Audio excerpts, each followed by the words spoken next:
I'm about to show you a calculation that every realtor, every parent, and every personal finance guru on TikTok desperately doesn't want you to do.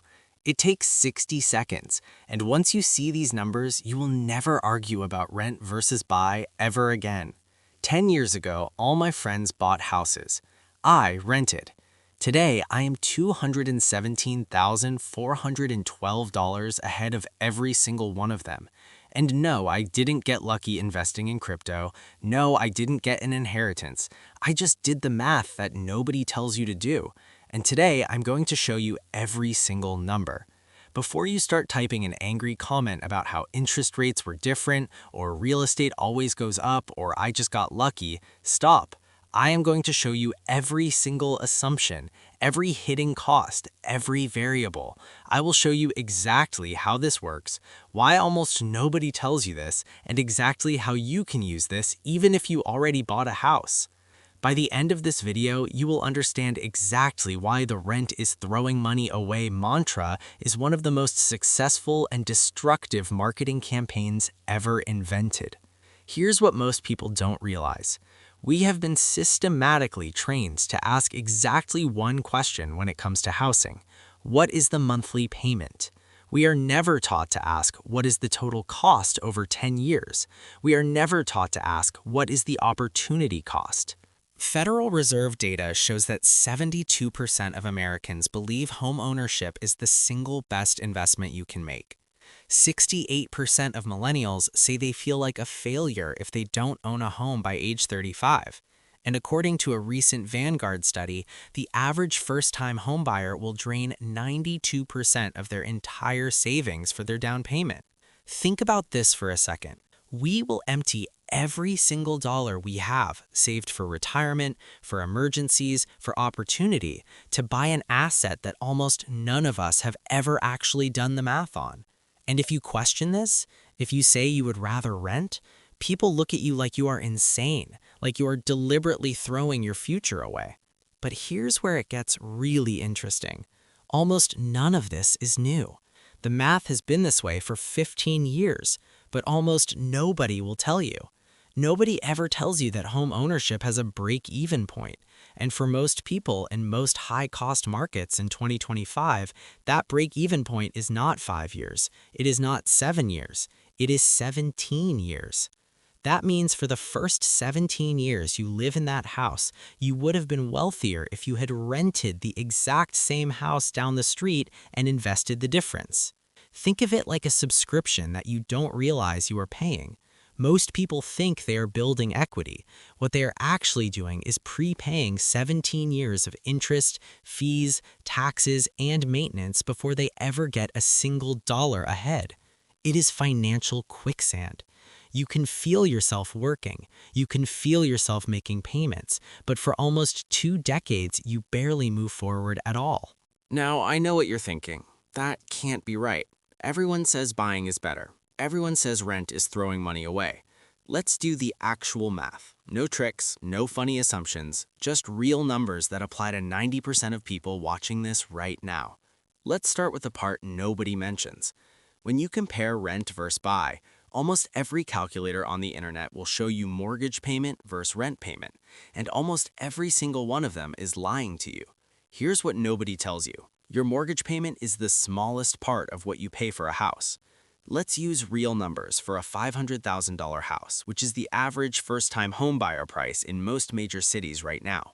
20% down payment, $100,000.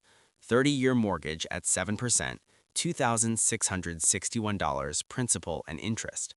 Most calculators will stop right there. They will say $2,661 mortgage versus $1,800 rent. Buying is only $861 more. What a deal! But wait, there's more. Property tax, 1.5%, equals $625 per month. Homeowners insurance, $150 per month. PMI, $180 per month. Maintenance, 1% of value per year, equals $416 per month. That is not optional. That is not a worst-case scenario. That is the average, according to data from the National Association of Realtors. Roofs wear out. Water heaters break, AC units die. If you own a house, you will pay this money. You just don't get a bill for it every month. Add all that up, the actual total cost of ownership for that $500,000 house is $4,032 per month. And you can rent the exact same house on the exact same street for $1,800 per month. Let me say that again. You can pay $4,032 per month to own it, or $1,800 per month to rent it. And everyone will tell you that the person paying $2,232 more every single month is the smart one. Let me give you a concrete example.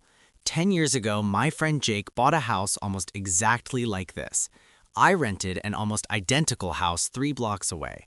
His mortgage was $2,100. My rent was $1,200. Everyone told him he was a genius. Everyone told me I was throwing my money away. Last month, we sat down and added up all the numbers. Over 10 years, he paid $252,000 in mortgage payments. He paid $72,000 in property tax. He paid $18,000 in insurance. He paid $47,000 in maintenance and repairs. Total paid $389,000. Today, he owes $362,000 on his mortgage. The house is worth $570,000. His total equity is $208,000. Over the same 10 years, I paid $187,000 in rent. Total. That is it. No other bills, no surprises. No weekends spent fixing a leaking toilet at 2 a.m. And the $1,900 difference? I invested it. Every single month, no exceptions. Today, that account is worth $425,412. $425,412 versus $208,000. I am $217,000 ahead, and I can move next week if I want. Now you might be thinking, but wait, he got price appreciation. The house went up. Yes, it did. And if you look very closely, you will notice I still came out over $200,000 ahead, even after one of the biggest real estate booms in history. Here's what's crazy. That is not the best part. That is not even the biggest advantage. This is where most people mess up. Almost every single rent versus buy comparison completely ignores the single biggest cost of homeownership, the down payment. You put $100,000 down on that house. That is $100,000 that you can no longer invest. That is $100,000 that will never compound for you ever again. And almost nobody counts this. Let's do the math. $100,000 invested at 8% average annual return for 10 years becomes $215,892. That is $115,892 of completely passive gains that you gave up the day you wrote that down payment check. And this is the trick. This is the part of the equation that is deliberately hidden from you. Everyone will count your rent. Everyone will count your mortgage. Nobody will ever count the $250,000 you gave up by taking your life savings and burying it in the walls of a house. According to research from the Wharton School, opportunity cost is the single most ignored factor in 97% of all personal financial decisions. And when it comes to housing, it is so large it completely changes the outcome of almost every comparison. Think about this for a second. If you take that same $100,000 and you put it into a low-cost index fund, it will double every 9 years, forever. If you put it into a house, it will take on average 30 years to double. That is 3 times longer. Now you might be thinking, but you get to live in the house. Yes, and you also get to live in the rental house. You get exactly the same thing. One of them just leaves you with an extra $200,000 after 10 years. Here's where it gets interesting. This was not always true. 25 years ago, when mortgage rates were 4%, the break-even point was 7 years. At 5%, it was 10 years. At 7%, it is 17 years. At 8%, it is 22 years. The entire cultural narrative around home ownership was built in a world of 4% mortgages, and almost nobody has updated their opinion to match the world we actually live in right now. I talked to a mortgage broker last month who told me off the record that 80% of his clients would be better off renting, but he can never tell them that, because if he did, he would be out of a job. Let's talk about the biggest lie of all. You are building equity. Everyone says this. It is the ultimate gotcha. Every time you say you rent, someone will lean back and smile and say, well, I'm building equity. You're just paying someone else's mortgage. Let me show you how that actually works. On a 30-year, 7% mortgage for $400,000, your first payment is $2,661. How much of that goes to principal? $328. How much goes to interest? $2,333. 90% of your first payment is pure interest. You are not building equity. You are prepaying 30 years of interest. And this goes on for a very, very long time. After 5 years of payments, you will have paid $159,660. And how much principal will you have paid off? $22,000. After 10 years, you will have paid $319,320, and you will have paid off $59,000 of principal. For the first 17 years of your mortgage, more than half of every single payment you make goes directly to the bank, not to equity, not to your wealth, to them. You know who is building equity in that scenario? The bank. You are just the person sending them a check every month. This might sound crazy, but for the first 17 years, you are literally paying more interest than you would pay in rent, and everyone calls this smart. Let me give you another way to think about this. If you rent, you know exactly what your maximum loss is. It is your rent. That is it. If the house goes down 20%, that is not your problem. If it needs a new roof, that is not your problem. If you own, you have unlimited downside, and for the first 17 years, almost none of the upside. I watched this happen in 2008. I watched people who had owned their house for 8 years lose every single dollar they had put into it, and they still owed the bank money. They had nothing to show for 8 years of payments. Nothing. And everyone had told them they were being responsible. Now, I know exactly what you're thinking right now. Let's go through all of them one by one. First objection. But rent goes up every year. Yes, it does, at about 3.5% per year on average. And you know what else goes up every year? Property tax, insurance, maintenance, all of the costs of home ownership also go up 3.5% per year on average. They are exactly the same. Second objection, but you can get a 3% mortgage. If you already have one, congratulations. That is an amazing deal. You are one of the luckiest people alive. But if you are buying a house today, you are paying 7%, and that is the number we have to use for decisions today. Third objection, real estate always goes up. Over the very long term, yes, at about 4% per year after inflation. The stock market returns 7% per year after inflation, almost double. That is the entire difference right there. Fourth objection, but you get the tax deduction. The standard deduction is now so high that 90% of homeowners get exactly zero benefit from the mortgage interest deduction. It does not exist for almost anyone anymore, and nobody tells you this. Fifth objection, you are just saying this because you can't afford to buy. I could buy 3 houses cash tomorrow. I choose not to because I can do the math. And here is the most important one. I am not saying buying is always bad. I am not saying you should never buy a house. I am saying you should do the math first, and 99% of people never do. Here's what actually happens when you stop believing the rent is waste narrative. It is not just about the money. It is a complete shift in how you think about wealth.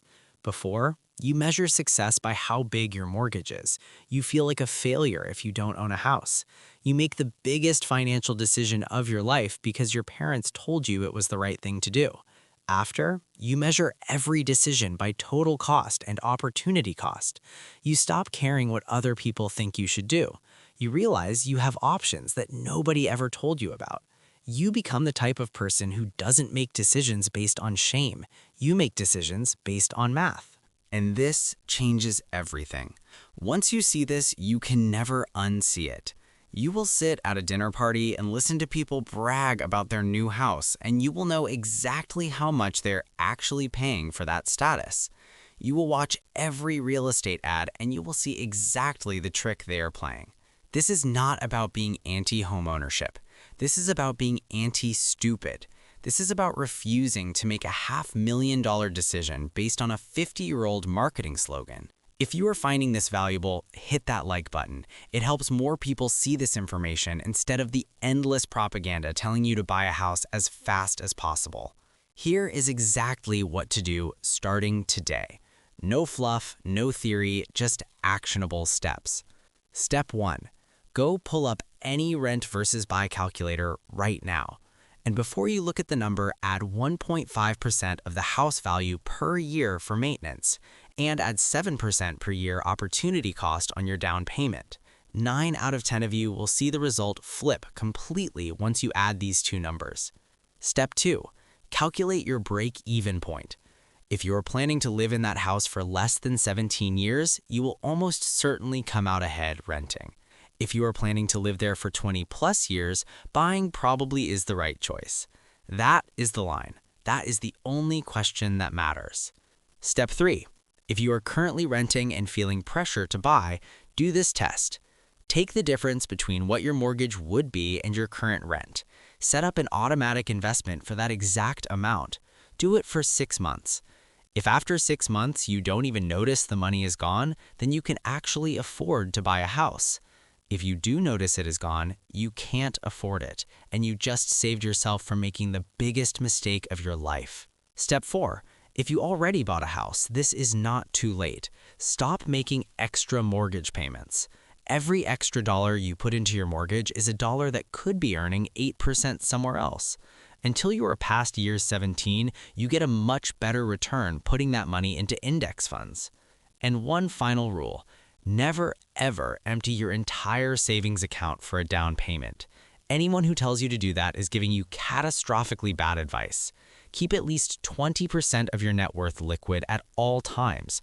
Optionality is the single most valuable asset you can own. Let me recap the key points. The actual break-even point for homeownership at 7% interest is 17 years. For the first 17 years, you will almost always be wealthier renting and investing the difference. Opportunity cost and hidden costs make up 60% of the total cost of owning a house. The rent is throwing money away narrative was built for a world of 4% mortgages that no longer exists. Remember that number I told you at the start? $217,412. That is not some theoretical number. That is real money. That is the difference between me and my friends after 10 years. That is 5 years of retirement. That is the ability to quit a job you hate. That is freedom. None of this means you should never buy a house.